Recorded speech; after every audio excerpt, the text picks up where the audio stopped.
வணக்கம். சற்று முன் கிடைக்கப்பெற்ற ஒரு மிக மிக முக்கியமான செய்தி ஒன்று வெளியாகி உள்ளது. எடப்பாடி பழனிசாமி யாரையும் அதிமுகவில் கட்சியிலிருந்து நீக்கப்பட்டவர்களை இணைக்க முடியாது என்று தெரிவித்திருந்தார். இதனால் தற்பொழுது ஓபிஎஸ், சசிகலா, டிடிவி தினகரன், வைத்திலிங்கம், மனோஜ் பாண்டியன் இவர்களை தவிர யார் வேண்டுமானாலும் கட்சியில் இணைக்கலாம், இவர்களை மட்டும் கட்சியில் இணைக்க முடியாது என்று 2 நாட்களுக்கு முன்பாக மேடையில் எடப்பாடி பழனிசாமி அவர்கள் தெரிவித்திருந்தார். ஆனால் தற்பொழுது சிவில் நீதிமன்றத்தில் உத்தரவு ஒன்று பிறப்பிக்கப்பட்டிருக்கிறது. எடப்பாடி பழனிசாமி அவர்கள் இணை ஒருங்கிணைப்பாளர் என்றுதான் பதிவு செய்திருக்கிறார். மேலும் அவர் பொதுச் செயலாளர் கிடையாது.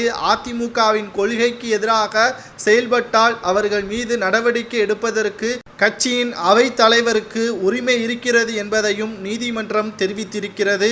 மேலும் இணை ஒருங்கிணைப்பாளர் எதை செய்ய வேண்டுமோ அதை மட்டும்தான் செய்வதற்கு அதிகாரம் எடப்பாடி பழனிசாமி அவர்களுக்கு இருப்பதாகவும், அதிமுகவில் பன்னீர்செல்வம், வைத்திலிங்கம், மனோஜ் பாண்டியன் இவர்கள் அடிப்படை உறுப்பினர் பதவியிலிருந்து நீக்கவில்லை, அவர்கள் எப்ப வேண்டுமானாலும் அதிமுகவின் அலுவலகத்திற்கு செல்லலாம் என்பதை தற்பொழுது சென்னை உயர்நீதிமன்றம் தெரிவித்திருக்கிறது.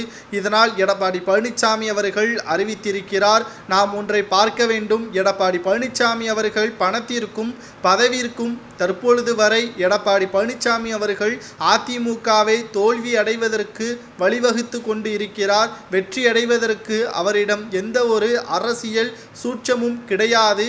கட்சியிலிருந்து நீக்கப்பட்டவர்கள் மீண்டும் கட்சியில் இணைந்து கொண்டால் அதிமுக தன்னிடம் இருந்து பறிபோகிவிடும் என்ற காரணத்தினால் எடப்பாடி பழனிசாமி அவர்கள் இவ்வாறான பேச்சுக்களை மேடையில் பேசி வருகிறார். எந்த ஒரு பொது மேடையிலும் எடப்பாடி பழனிசாமி அவர்களுக்கு 200 நபர்களுக்கு மேலாக கூட்டங்கள் வருவது கிடையாது.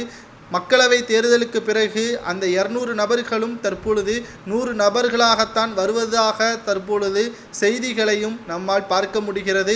தேவையில்லாத பிரச்சனைகளை பெரிதுபடுத்தும் எடப்பாடி அவர்கள் 2026க்கு முன்பாக அதிமுக ஒன்றிணையாமல் போகிவிட்டால் 2026இல் இரட்டை இலை சின்னம் பறிபோகும், அதிமுக எதிர்க்கட்சி அந்தஸ்தை இழக்கும் என்ற தகவலும் தற்பொழுது வெளியாகியுள்ளது. இதை பற்றி உங்களது கருத்துக்களை கமெண்ட் வாயிலாக கூறுங்கள். எடப்பாடி பழனிசாமி அவர்கள் அதிமுகவில் நீடிக்கலாமா என்பதை பற்றி கமெண்ட் வாயிலாக கூறுங்கள்.